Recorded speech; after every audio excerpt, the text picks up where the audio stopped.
오늘은 요한복음 19장에서 21장까지 읽겠습니다. 요한복음 19장은 그리스도께서 우리의 성막이시며 우리의 제물, 우리의 대제사장이 되시는 결정적인 장면이 나옵니다. 그리스도의 십자가 사건입니다. 예수님은 빌라도의 법정에서 사형 선고를 받고 조롱을 당합니다. 이날은 6월절의 준비일이었습니다. 그리고 해골이라 하는 곳에 끌려가셔서 마치 강도들의 대장처럼 두 강도 사이에서 십자가에 못 박히셨습니다. 요한은 이 사건이 모두 성경의 응답이라고 강조합니다. 성경을 응하게 하려 함이라. 예수님은 구약 성경이 예언하고 모형한 모든 것을 이루셨습니다. 그리스도의 죽으심으로 새로운 역사가 시작됩니다. 천지가 창조된 후에 새로운 역사가 시작된 것과 같이, 홍수 심판이 끝난 후에 새로운 역사가 시작된 것과 같이, 성막 건축이 완성된 후에 새로운 역사가 시작된 것과 같이 그리스도께서 죽으신 후에 새 창조의 역사가 열립니다. 하나님의 영이 신자들의 마음속에 임하셔서 영원히 동행하게 되는 것입니다. 그러므로 우리는 그리스도를 믿는 믿음 안에서 살아야 하겠습니다. 그리스도를 믿는 믿음만이 우리 인생의 새로운 역사를 일으키기 때문입니다. 요한복음 19장 읽겠습니다. 빌라도는 예수의 웃옷을 벗기고 채찍으로 등을 내칠 것을 명령하였다. 군인들은 가시나무로 왕관을 만들어 예수의 머리에 씌우고 왕이 입는 자색 용포를 입힌 다음 유대인의 왕 만세 하고 조롱하면서 손바닥으로 예수의 얼굴을 때렸다. 빌라도는 다시 밖으로 나가서 유대인들에게 말하였다. 내가 이제 그를 당신들 앞에 끌어내오겠소. 하지만 나는 그에게서 아무 죄도 찾지 못하였다는 것을 분명히 밝혀두는 바이오.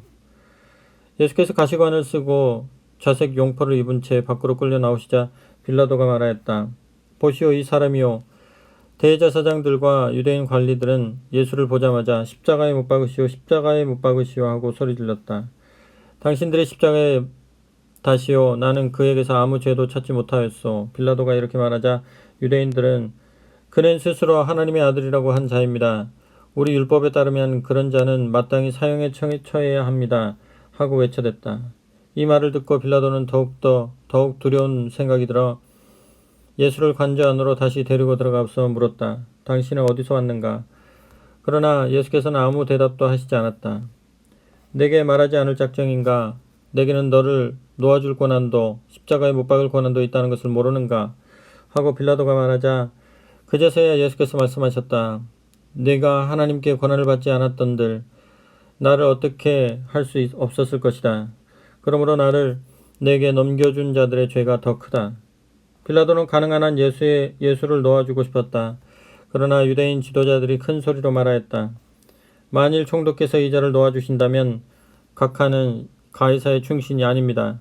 누구든지 자기를 왕이라고 하는 자는 가이사를 반역하는 자입니다.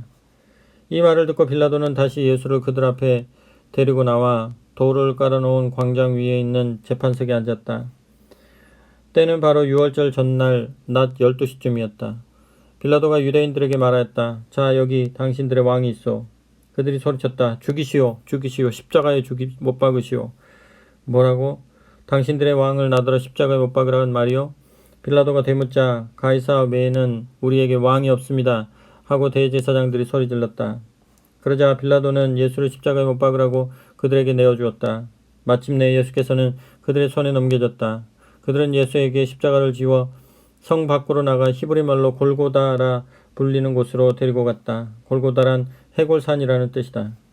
거기서 그들은 예수를 십자가에 못 박았다. 예수를 중간에 두고 양편에 다른 죄수 2명도 함께 십자가에 달아 세워놓았다.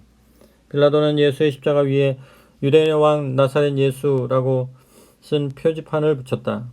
예수께서 십자가에 못 박히신 곳은 예루살렘 성내에서 가까운 데다. 그 표지판은 히브리말, 라틴말, 헬라말로 써놓았기 때문에 많은 사람이 그것을 읽었다. 대제사장들이 빌라도에게 가서 유대인의 왕이라고 쓴 것을 자칭 유대인의 왕으로 고쳐주십시오 하고 말하였다. 그러나 빌라도는 내가 쓸 것을 썼을 뿐이요 바꿔 쓸 수 없소 하고 대답하였다. 예수를 십자가에 못 박은 군인들은 예수의 겉옷을 4몫으로 나누어 한 몫씩 차지한 후 속옷은 이음매가 없는 것이므로 속옷은 찢지 말고 누가 차지하게 될 것인지 제비를 뽑자고 말하였다. 이렇게 해서 그들은 4옷자락 나누어 갖고 또 더 나누어 가지려고 제비 뽑았다라고 한 성경의 말씀이 이루어졌다. 이것이 그들이 한 짓이었다. 예수의 십자가 가까이에는 예수의 어머니 마리아와 이모 글로바의 아내 마리아와 막달라 마리아가 서 있었다. 예수께서는 자신의 어머니 곁에 사랑하는 제자가 서 있는 것을 보시자 예수 어머니에게 이 사람이 어머니의 아들입니다 하고 말씀하셨다. 그리고 그 제자에게는 이분이 내 어머니이시다 하고 말씀하셨다. 그때부터 그 제자는 예수의 어머니를 자기 집에 모셨다. 예수께서는 이제 모든 것이 다 완성된 것을 아시자 성경의 말씀대로 이루시려고 목이 마르구나 하고 말씀하셨다. 사람들이 항아리에 담긴 신 포도주를 희석가지에 꿰은 해면에 젖혀 예수의 입에 대어드렸다. 예수께서는 그것으로 목을 죽인 뒤 다 이루었다 하고 말씀하셨다. 그리고 머리를 아래로 떨어뜨리고 숨을 거두셨다. 유대인 지도자들은 죄수들을 그 다음날까지 십자가에 달아두지 않을 작정이었다. 그 다음날이 안식일인데다 더욱이 6월절의 안식일은 특별한 날이었기 때문이다.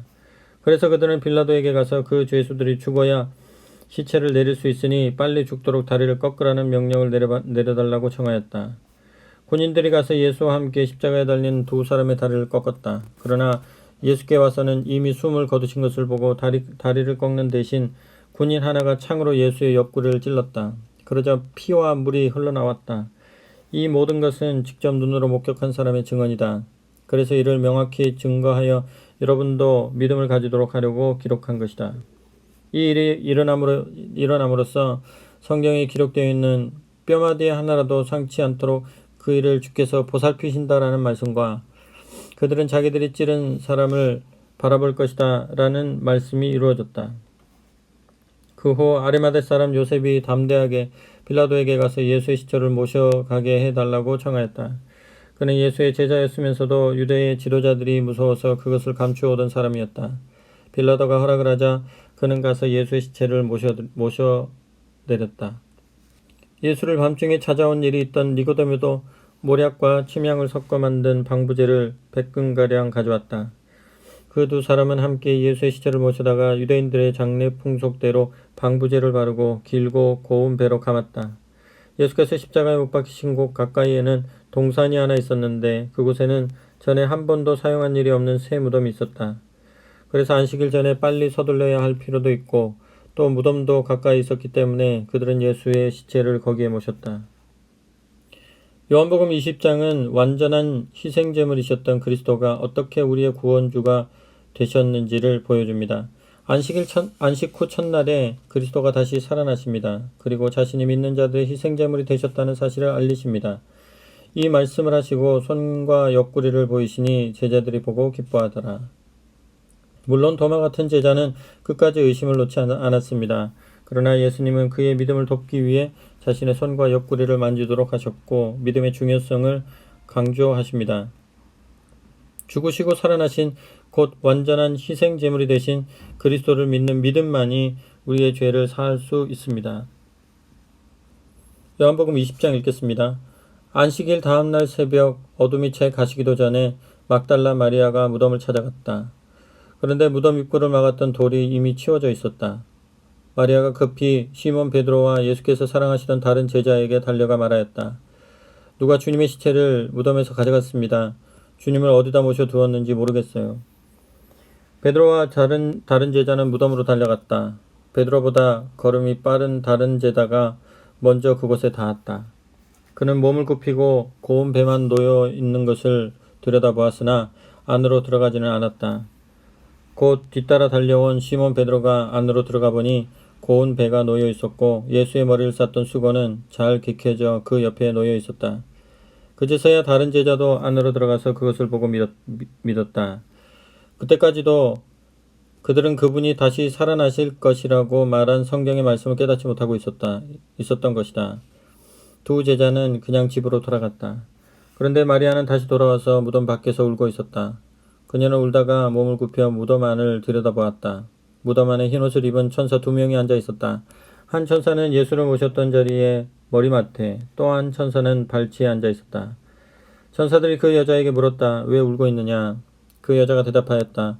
누가 내 주님을 모셔갔습니다. 그런데 그분을 어디다 모셔두었는지 모르겠습니다. 그러고 나서 마리아는 어떤 사람이 자기 등 뒤에 서 있는 것 같아 고개를 돌려보았다. 그분은 예수였다. 그러나 마리아는 그분을 알아보지 못하였다. 왜 울고 있느냐? 너는 누구를 찾고 있느냐?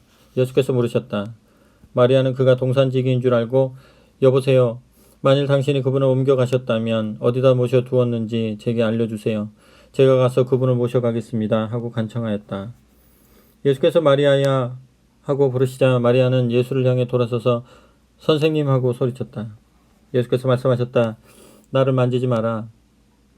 아직 내가 아버지께로 올라가지 않았다. 이제 너는 내 형제들을 찾아가서 내가 내 아버지이며 너희의 아버지 곧 내 하나님이며 너희의 하나님이신 분께 올라간다고 말하라. 그래서 막달라 마리아는 제자들에게 가서 자기가 주님을 만나 뵌 일과 주님이 일러주신 말씀을 그들에게 전하였다. 그날 저녁 제자들은 유대인 지도자들이 무서워서 자기들이 모여있는 집의 문을 닫아 걸고 있었다. 그런데 갑자기 예수께서 들어오셔서 그들 가운데 서서 너희에게 평안이 있으라 하고 자기 손과 옆구리를 보이셨다. 제자들은 주님을 뵙고 기뻐서 어찌할 줄 몰랐다. 예수께서 다시 그들에게 말씀하셨다. 너희에게 평안이 있으라. 아버지께서 나를 보내신 것 같이 나도 너희를 보낸다. 그러고 나서 그들을 향하여 숨을 내쉬며 말씀하셨다. 성령을 받으라. 만일 너희가 누구의 죄든지 용서하면 그들의 죄는 용서받을 것이고 만일 용서해주지 않으면 용서받지 못할 것이다. 제자 가운데 쌍둥이라는 별명을 가진 도마는 나는 내 눈으로 그분의 손에서 못자국을 보고 거기에 손가락을 넣어보며 또 내 손을 그분의 옆구리에 넣어보기 전에는 믿을 수가 없소 하고 말하였다. 8일 후에 제자들이 다시 모였다. 이번에도 도마도 그들과 같이 있었다. 문은 역시 잠겨져 있었다. 그런데 갑자기 지난번과 같이 예수께서 그들 가운데 서서 너희에게 평안이 있으라 하고 말씀하셨다. 그러고 나서 도마에게 말씀하셨다. 내 손가락을 내 손에 넣어보고 내 손을 내 옆구리에 넣어보라. 그리고 이제는 더 이상 의심하지 말고 믿으라. 도마가 나의 주님, 나의 하나님 하고 외치자 예수께서 말씀하셨다. 너는 나를 보았기 때문에 믿는구나. 그러나 나를 보지 않고도 믿는 사람은 복이 있다. 예수의 제자들은 이 책에 기록된 것 외에도 예수께서 행하신 수많은 다른 이적들을 보았다. 그러나 이것을 기록해 두는 것은 사람들로 하여금 예수가 하나님의 아들 그리스도이신 것을 믿게 하고 또 그분을 믿음으로써 그분의 이름으로 생명을 얻도록 하려는 것이다. 요한복음의 마지막 21장에서 예수님은 베드로를 찾아갑니다. 그리고 이렇게 묻습니다. 내가 나를 사랑하느냐? 이 질문은 실패한 베드로를 세우시기 위한 질문이었습니다. 베드로는 자기의 의지와 결단으로 그리스도를 위한 행동을 하고자 했습니다. 하지만 끝내 실패하고 말았습니다. 예수님을 3번이나 부인한 것입니다. 그런 베드로에게 예수님은 행위가 우선이 아니라 그리스도를 향한 사랑, 곧 믿음이 우선이라는 것을 강조한 것입니다. 예수님을 사랑하는 것이 우선입니다. 예수님 안에 거하는 것이 항상 우선입니다. 예수님을 위해 일하는 것보다, 예수님께 순종하는 것보다, 예수님께 헌신하는 것보다도 예수님을 사랑하고 예수님을 믿으며 예수님께 꼭 붙어 있는 것이 우선입니다. 그리스도만이 우리의 화목제물이 되셔서 우리로 하여금 하나님과 화목하게 하시고 하늘의 모든 복을 누리게 만드실 수 있기 때문입니다. 요한복음 21장 읽겠습니다. 그 후 예수께서는 디베랴 바닷가에서 다시 제자들에게 모습을 나타내셨는데 그 경위는 이러하다. 그때 그곳에는 제자들 가운데 몇 사람 곧 시몬 베드로, 쌍둥이 도마, 갈릴리 가나 사람 나다나엘, 세베대의 아들들 그리고 다른 제자 2사람이 함께 있었다. 시몬 베드로가 고기나 잡으러 가겠소 하고 나서자 좋습니다. 같이 갑시다 하고 모두들 따라 나섰다. 그런데 밤이 새도록 고기를 한 마리도 잡지 못하였다. 새벽녘에 그들은 어떤 사람이 바닷가에 서 있는 것을 보았다. 그러나 그가 누구인지는 알아볼 수가 없었다. 이 사람들아 무얼 좀 잡았나? 하고 그가 소리쳤다. 한 마리도 못 잡았습니다. 하고 그들이 대답하자 그가 말하였다. 그물을 배 오른쪽에 던지게. 그러면 많이 잡힐 테니. 그래서 그들이 그 말대로 하였더니 고기가 너무 많이 걸려서 그물을 끌어올릴 수조차 없었다. 그 순간 예수께서 사랑하시던 제자가 베드로에게 주님이시다 하고 말하였다. 그러자 옷을 벗고 있던 시몬 베드로가 겉옷을 걸치고 물속에 뛰어들어 바닷가 언덕까지 헤엄쳐갔다. 배에 남아있던 제자들도 그물을 끌며 배를 저어 약 90m 정도 떨어진 언덕에 닿았다. 그들이 언덕에 닿아보니 숯불 위에 생선이 놓여있고 떡도 있었다. 예수께서 말씀하셨다. 방금 잡은 생선을 몇 마리 가져오너라. 그래서 시몬 베드로가 배에 가서 그물을 언덕으로 끌어올렸다. 그물 안에는 큰 생선이 153마리나 들어있었다. 그런데도 그물은 찢어지지 않았다. 예수께서 이제 와서 아침 식사를 하라 하고 말씀하셨다. 그러나 제자들 가운데 아무도 그분께 참으로 주님이시냐고 묻는 사람이 없었다. 이미 그분이 주님이신 것을 너무나도 잘 알고 있었던 것이다. 예수께서는 제자들에게 가까이 오셔서 떡과 생선을 나누어 주셨다. 예수께서 부활하신 후에 제자들에게 나타나신 것이 이것으로 벌써 3번째였다. 아침 식사가 끝났을 때 예수께서 시몬 베드로에게 물으셨다. 요한의 아들 시몬아, 내가 이 사람들보다 나를 더 사랑하느냐? 베드로가 대답하였다. 예, 주님을 사랑하는 제 마음을 주께서 아시지 않습니까? 하고 말씀하셨다. 그러면 내 어린 양들을 먹이라. 예수께서 다시 물으셨다. 요한의 아들 시몬아, 내가 참으로 나를 사랑하느냐? 베드로가 대답하였다. 예, 주님을 사랑하는 제 마음을 주께서 아시지 않습니까? 예수께서 말씀하셨다. 그러면 내 양들을 돌보라. 예수께서는 한 번 더 그에게 물으셨다. 요한의 아들 시몬아, 내가 정말로 나를 사랑하느냐? 베드로는 예수께서 3번이나 같은 질문을 하시자 근심이 생겨서 주님은 제 진심이 어떤지를 더 잘 알고 계시지 않습니까? 하고 대답하였다. 예수께서는 말씀하셨다. 그러면 내 양들을 먹이라. 내가 진정으로 말한다. 젊었을 때에는 내가 원하는 일을 하고 가고 싶은 곳에 마음대로 갈 수 있었다. 그러나 내가 늙으면 다른 사람이 내 팔을 붙잡아 벌리고 내가 원하지 않는 곳으로 데려갈 것이다. 예수께서는 베드로가 어떤 죽음을 맞아 하나님께 영광을 돌릴 것인가를 은연중에 알게 하시려고 이렇게 말씀하신 것이었다. 그러고 나서 예수께서는 베드로에게 나를 따르라고 말씀하셨다. 베드로가 돌아다 보니 예수께서 사랑하시는 제자가 따라오고 있었다. 이 제자는 마지막 만찬 때에 예수께 주님을 배신할 자가 누구입니까? 하고 묻던 사람이었다. 베드로가 예수께 물었다. 주님, 저 사람은 어떻게 되겠습니까? 그는 어떤 죽음을 맞게 될까요? 예수께서 대답하셨다. 만일 내가 돌아올 때까지 그가 살아있기를 내가 바란다고 한들 그게 너와 무슨 상관이 있느냐? 너는 나를 따르라. 이 말씀이 형제들 사이에 퍼져나가서 그 제자는 죽지 않을 것이라고들 하였다. 그러나 예수께서는 그런 뜻으로 말씀하신 것이 아니라 말 그대로 만일 내가 돌아올 때까지 그가 살아있기를 내가 바란다고 한들 그게 너와 무슨 상관이 있느냐고 단순히 말씀하신 것이었다. 그 제자는 이 일을 증언하고 또 글로 기록한 사람이다.